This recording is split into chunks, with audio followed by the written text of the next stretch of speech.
For over a century, the inalienable right of the Palestinian people to self-determination has been denied and violated. Palestine was not a land without a people. It was not. As Israeli leaders have described it, a wasteland. There was life on this land. There was a political life, a cultural life, a social life, a religious life. It had schools and universities, cinemas and cultural halls. It had villages and villagers, families and communities whose life was disrupted by the impact of a promise made thousands of miles away over 100 years ago. A breach of a sacred trust that relegated the indigenous people of the land to the status of non-Jewish communities, according them only civil and religious rights, denying their existence as a people and their rights as a nation, and paving the way for their dehumanization and mass expulsion from their homeland decades later. The United Nations enshrined in its charter the right of all peoples to self-determination and pledged to rid the world of the gravest breaches of this right, namely colonialism and apartheid.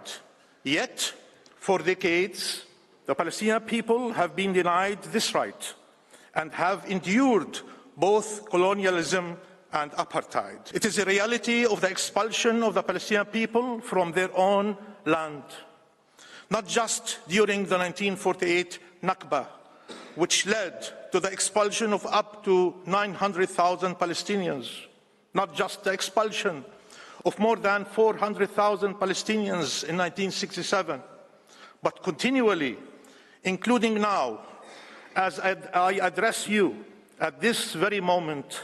It is the indiscriminate maiming and killing of Palestinians.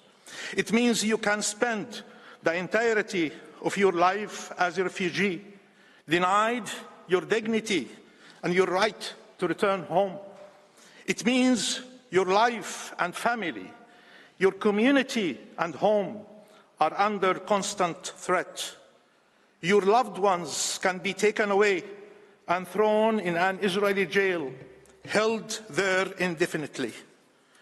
Your land can be stolen, colonized, and annexed without hesitation. Freedom is nowhere to be found. There is no safe haven. It means discrimination everywhere and no justice anywhere. Allow me now to show you 5 maps. The first one is historic Palestine. This is the territory over which the Palestinian people should have been able to exercise their right to self-determination.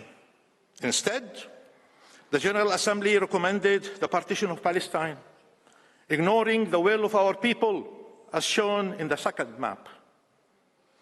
With the nakba that ensued, over 2/3 of our people were systematically and forcibly expelled by Israel, and 3/4 of Palestine became Israel, as shown in the third map.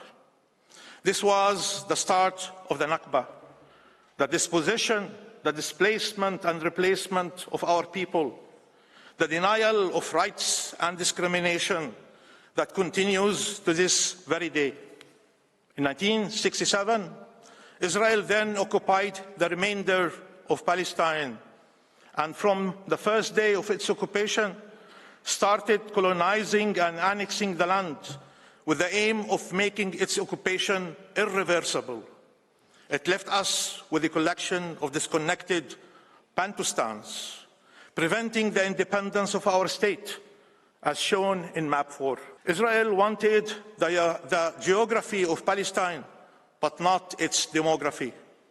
So it kept pushing our people out of their homes, out of their land.